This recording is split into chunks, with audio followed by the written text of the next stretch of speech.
Selamat datang di Layar Mas Mas Review. Oke.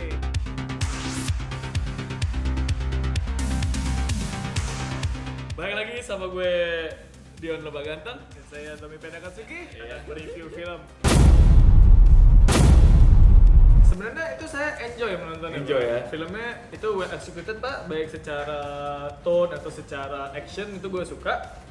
Cuma tidak ada yang sempurna karena kesempurnaan itu milik Allah. Jadi sebenarnya kalau secara overall itu secara experience menontonnya itu sangat menghibur ya, entertaining, dan ketika dia bilang ini film action, ya ini film action gitu, dia deliver dengan baik ngomongin bahwa ini film action. Tapi kalau kita mulai dari depan pun Pak, jika kita urut itu dibuka dengan adegan Prison Break Pak sebenarnya. Iya, kan. Prison Break. Yang awal itu menurut saya ada yang logikanya agak tidak berjalan. Jadi sekali lagi spoiler, yaitu di saat itu orang-orang polisi mau menuju ke selnya si Lee itu Pak, masalahnya Pak, itu lainnya semua di penjara Pak. Tapi kenapa ada satu yang ngepel? Why? Why you ngepel di luar padahal itu mau ada transfer tahanan? Why? Cek itu kan anak gue banyak Pak. Senjata juga banyak, kenapa nggak yang nyelamatin mereka gitu?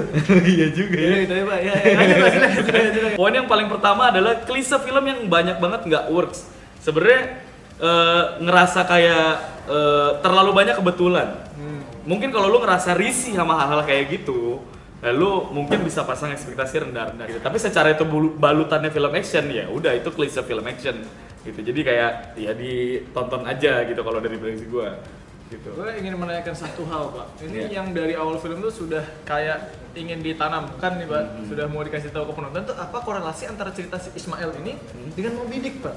Untuk sebagai penguatan karakternya si Si Lee, Ismail Ismail. untuk memburu Lee apapun yang terjadi Pak. Oh, Jadi iya, siapapun iya, diselepet. iya. Seperti itu ya. Seperti harusnya. Ya harusnya seperti itu, cuman bagi gue itu agak seperti tempelan Pak. Tidak ada itu pun juga tidak apa-apa maksud saya. Nomor 2, dialog. Nah, ini sebenarnya gua sangat menyesalkan sih, ini yang Menyesal, ini, iya, maksudnya ini minusnya juga. Jadi penggunaan kata aku, kamu, anda, gue, lo itu bro itu sebenarnya bisa menguatkan karakter seberapa dekat dia sama karakter lainnya. Penggunaan kata itu ada di momen-momen dimana kayak aduh nih kayaknya bisa banyak pakai kata ini deh, bisa kayak gini kayak agak mungkin itu karena efek dari translate tadi, gue juga nggak tahu.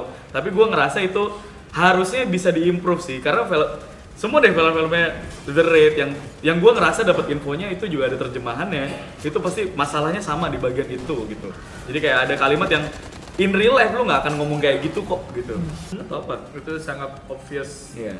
Skripnya Inggris, lalu ada orang lain yang bro tolong terjemahin, habis itu langsung dipakai gitu, tidak dicoba sih menurut gua ya.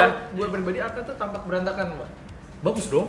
Enggak Pak, which is maksudnya kalau dia di close up pun itu kelihatan bus hati gitu kan, pisaunya gitu tuh. Waktu dia ke dada si Charles Lisa tuh kayak kok pisaunya masih kayak gini, terus yang Itu bolong-bolong sebab- masih kayak gitu, kenapa?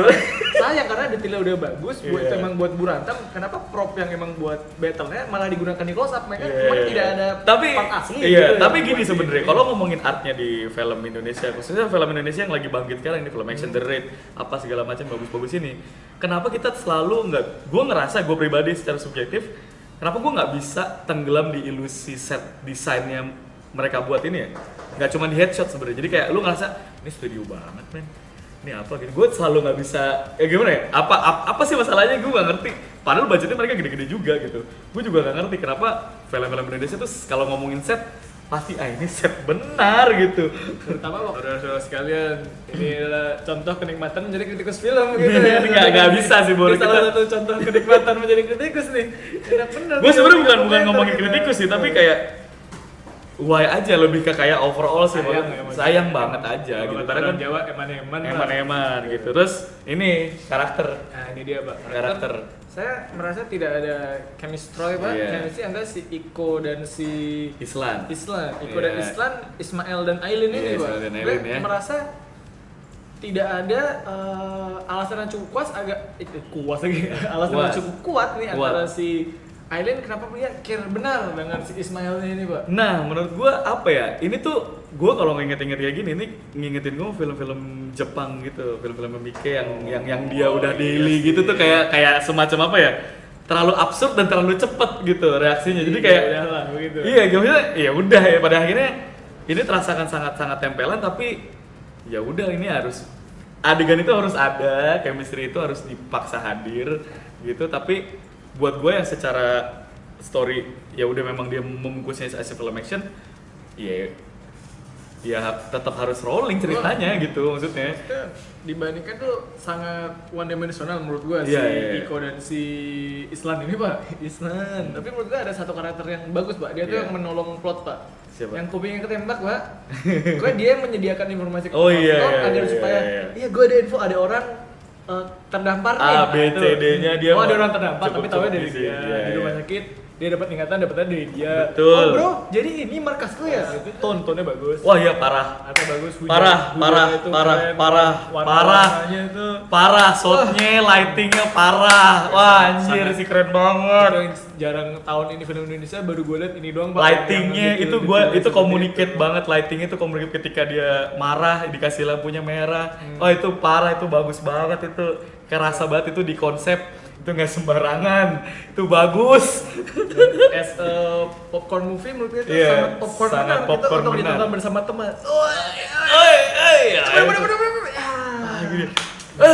Kalau ngingetin boleh sharing ya, saya nonton bersama Bapak Abdul waktu itu ya. Bapak Abdul begini. Wah nggak bisa nafas ya katanya gitu. Itu over the top action, top. Kalau The Raid tuh nggak ada nafasnya sama sekali, lu maksudnya lu bener-bener kayak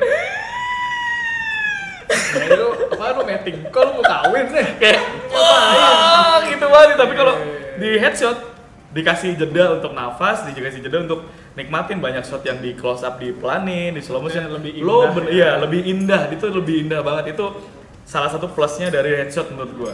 Kelebihan kedua, nggak segor The Raid, jadi masih enak ditonton oleh halayak banyak. Nah, iya jadi kayak tapi tetap dewasa. Tetap dewasa, cuman lu nggak akan bisa dapetin ya se-intens The Raid lah, kayak The Raid way over the top. Gue nggak ngerasa nggak ngaco deh, gue nggak tahu Gareth punya pikiran apa gitu kalau The Raid. Tapi kalau ini masih enak ditonton, sangat enjoy ditonton. Gue sangat rekomen banget karena actionnya over the top, nggak gore banget. Jadi lu masih bisa ngajak temen lu yang sedikit nggak suka gitu, sedikit pusing kalau nonton film gore atau apa yang sadis banget. Sedikit pusing. Oh pusing. Kalau yang pusing-pusing enggak gore. Masih bisa udah ikut aja dulu gitu, masih bisa. Ya masih bisa ditonton ya. Terus kayak gitu Pak, antagonisnya luar biasa Pak. Oh penjahatnya super keren. Silly. Shotnya keren, penjahatnya keren ya. Wah itu parah pas dia ngerokok. Oh my god, pas dia ngerokok tuh, gue sampai bilang dia kan ngomong nonton sama temen gue, bro ini shot ngerokoknya keren banget, parah sih.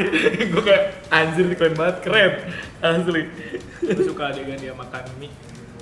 Ya makan mie keren, terus dia ngerokok keren, terus dia pas bagian keluar dari bayangan gelap itu sangat evil banget. Wah itu bagus deh, gila. Terus overall terakhir lightingnya bagus banget, makeupnya bagus banget, shotnya keren banget. Ya udah itu.